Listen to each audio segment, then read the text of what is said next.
राम राम किसान साथियों। Technical agriculture के इस खास एपिसोड में आपका अभिनंदन है। किसान साथियों, जब हमारी धान की फसल घुटनों से बढ़कर गभोट अवस्था में आती है और उसमें से बालियों की पहली झलक दिखती है, तो हमारे दिल में महीनों की मेहनत सफल होने की एक उम्मीद जागती है।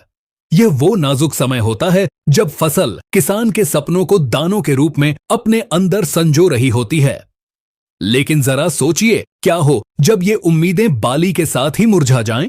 जब बालियां तो निकलें पर उनमें दाना ही न हो, या वो जन्म से ही बीमार, टेढ़ी मेढ़ी और जली हुई सी लगें। इस तबाही के पीछे दो छिपे हुए दुश्मन हैं, जिनका काम करने का तरीका इतना मिलता जुलता है कि 90% किसान भाई धोखा खा जाते हैं। एक है गंधी बग, जाना पहचाना नाम, और दूसरा है पैनिकल माइट, एक अदृश्य हत्यारा जो गंधी बग से कहीं ज्यादा विनाशकारी है। इनके भ्रम में आकर किसान गलत दवाइयों पर हजारों रुपए खर्च कर देते हैं और फिर भी हाथ लगती है 30 से 60% तक उपज की बर्बादी। लेकिन आज इस एपिसोड में हम इस भ्रम के जाल को जड़ से काट देंगे। हम इन दोनों दुश्मनों की पूरी जन्म कुंडली आपके सामने रखेंगे। आज हम जानेंगे गंधी बग का पूरा जीवन चक्र और उसके हमले का सटीक तरीका, पैनिकल माइट की असलियत, उसका दोहरा और घातक वार, और खेत में उसे रंगे हाथों पकड़ने के अचूक जासूसी तरीके। दोनों के बीच वो 5 निर्णायक अंतर जो दूध का दूध और पानी का पानी कर देंगे। और अंत में दोनों के सफाई के लिए सबसे कारगर वैज्ञानिक समाधान, सही टेक्निकल, सही मात्रा और सही समय के साथ। तो मेरे साथ बने रहिए, क्योंकि अगले कुछ मिनट आपकी धान की पैदावार बचाने वाले हैं। चलिए पहले उस दुश्मन की बात करते हैं जिससे हम सब वाकिफ हैं, गंधी बग। इसका वैज्ञानिक नाम है लेप्टोकोरिसा एक्यूटा। यह कोई छुपा हुआ दुश्मन नहीं है। यह लगभग 1 उंगली के नाखून जितना लंबा, पतले शरीर वाला, हरे भूरे रंग का एक कीट है। यह आपको आसानी से धान की बालियों पर बैठा या उड़ता हुआ दिख जाएगा। लेकिन इसकी सबसे पक्की पहचान है इसकी गंध। खेत में जहां इसका प्रकोप होता है, वहां एक अजीब सी तीखी और सड़ी हुई बदबू फैल जाती है। यह बदबू ही इसका विजिटिंग कार्ड है। यह समझना जरूरी है कि यह खेत में अपनी संख्या कैसे बढ़ाता है। इसकी शुरुआत अंडों से होती है। मादा गंधी बग धान की पत्तियों की ऊपरी सतह पर एक सीधी कतार में 20 से 30 भूरे रंग के अंडे देती है। 6 से 8 दिनों के भीतर इन अंडों से बच्चे निकलते हैं, जिन्हें निम्फ कहते हैं। ये दिखते तो वयस्क की तरह ही हैं, पर आकार में छोटे और पंखहीन होते हैं। ये भी जन्म से ही दानों का रस चूसना शुरू कर देते हैं। लगभग 15 से 20 दिनों में ये बच्चे पूरी तरह से वयस्क कीट बन जाते हैं और फिर से अंडे देने के लिए तैयार हो जाते हैं। गर्म और उमस भरा मौसम इनकी आबादी को जंगल की आग की तरह फैलाता है। गंधी बग का हमला हमेशा और हमेशा बाली निकलने के बाद होता है। इसका निशाना होती है दूध भर रही नरम बालियां। यह अपनी सुई जैसी तेज सूंड को दाने के अंदर चुभौता है और उसके अंदर का सारा कीमती दूधिया पदार्थ चूस कर दाने को खोखला कर देता है। इसके लक्षण एकदम साफ हैं। जिस दाने पर हमला हुआ, वहां सूंड चुभोने वाली जगह पर एक छोटा सा काला या भूरा धब्बा बन जाता है। दाना अंदर से पिचक जाता है, उसमें वजन नहीं रहता। सबसे जरूरी बात, गंधी बग के हमले से बाली के आकार या उसकी बनावट पर कोई असर नहीं पड़ता। बाली सीधी की सीधी रहती है, वो कभी मुड़ती नहीं, विकृत नहीं होती। तो गंधी बग का अध्याय सीधा है। यह एक बद्धा दिखने वाला बदबूदार कीड़ा है जो बाली निकलने के बाद दूधिया दानों पर धब्बे बनाकर उन्हें खोखला करता है। अब आते हैं उस अपराधी पर जो ज्यादातर बर्बादी की जड़ है, पर किसान का ध्यान हमेशा गंधी बग पर रहता है। यह है पैनिकल माइट, वैज्ञानिक नाम स्टेनिटार्सोनेमस स्पिंकी। सबसे पहले ये गांठ बांध लीजिए कि यह कीड़ा नहीं है। यह मकड़ी परिवार का एक सदस्य है, एक अत्यंत सूक्ष्म जीव। इसका आकार 0.2 मिलीमीटर से भी छोटा होता है, यानी रेत के कण से भी बारीक। यही कारण है कि इस पर आम कीटनाशक काम नहीं करते। यह अदृश्य नहीं है, बस हमारी नंगी आंखों की पकड़ से बाहर है। पर इसे पकड़ने के 3 अचूक तरीके हैं। पहला तरीका है शीत की जांच। इसका सबसे बड़ा सबूत बाली निकलने से पहले मिलता है। पौधे की उस झंडा पत्ती की खोल को फाड़ कर देखें जिसके गर्भ से बाली को निकलना है। अगर आपको खोल की अंदरूनी सतह पर कत्थई, चॉकलेटी या काले रंग की धारियां या धब्बे दिखें तो यह 100% पैनिकल माइट का ही हमला है। दूसरा तरीका है मोबाइल स्क्रीन टेस्ट। अपने मोबाइल की स्क्रीन को बंद करके काला कर लें। अब इसे बाली के नीचे रखें और बाली को उंगली से हल्का हल्का ठोकें। आपको स्क्रीन पर धूल जैसे हजारों कण चलते फिरते रेंगते हुए नजर आएंगे। ये कोई और नहीं, पैनिकल माइट ही हैं। तीसरा तरीका है सफेद कागज का टेस्ट। यही प्रक्रिया आप एक सफेद कागज पर भी कर सकते हैं, जिस पर आपको बारीक भूरे कण हिलते हुए दिखेंगे।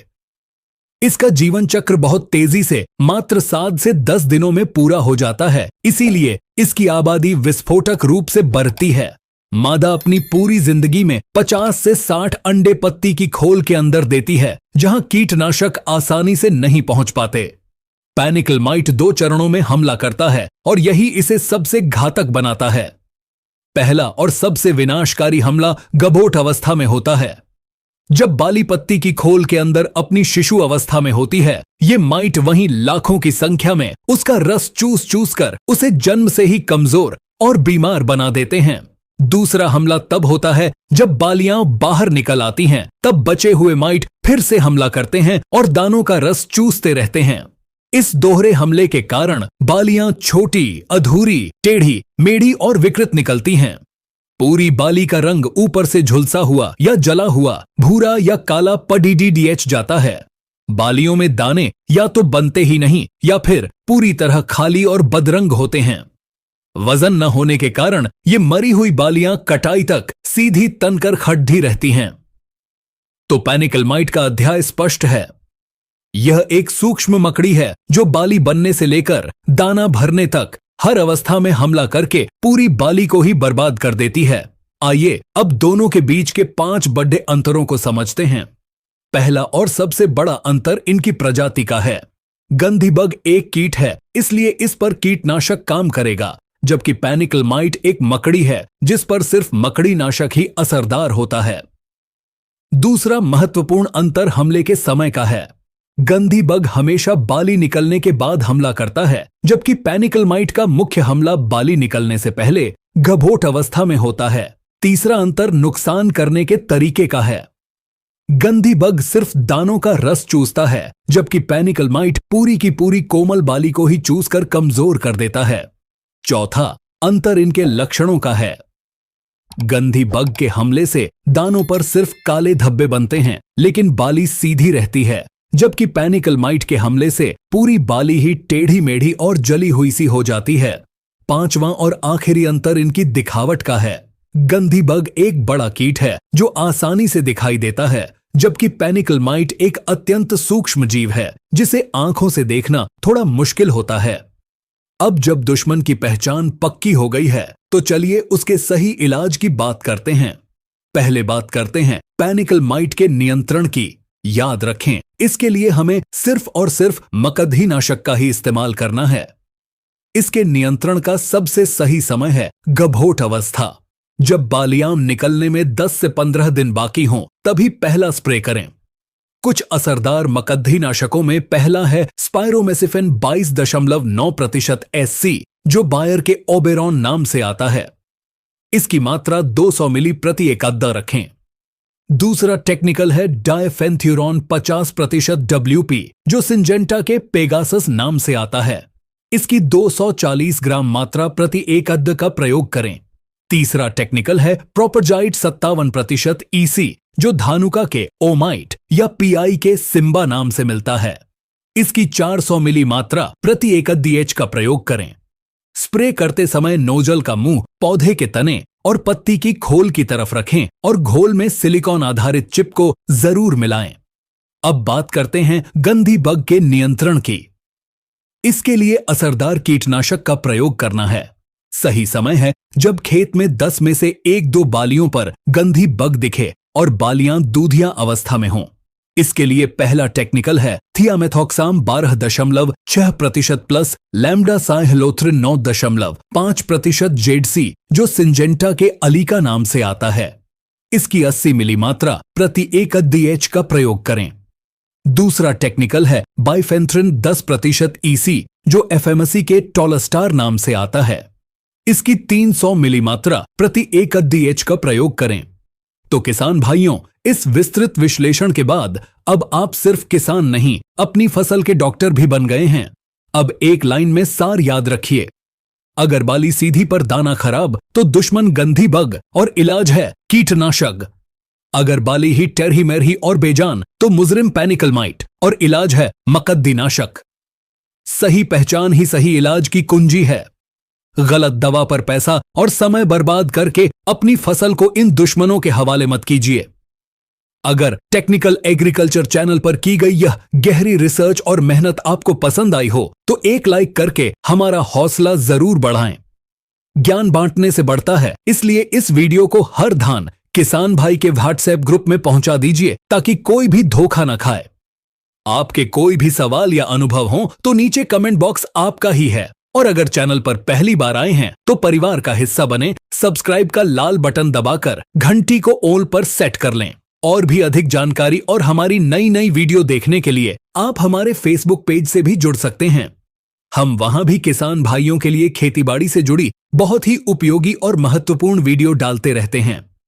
तो अभी फेसबुक पर जाकर हमारे पेज को फॉलो करें ताकि कोई भी अपडेट आपसे छूट न जाए और आपको हर प्लेटफॉर्म पर बेहतरीन जानकारी मिलती रहे। मिलते हैं अगले एपिसोड में एक और नई तकनीकी जानकारी के साथ। तब तक के लिए जय हिंद, जय किसान।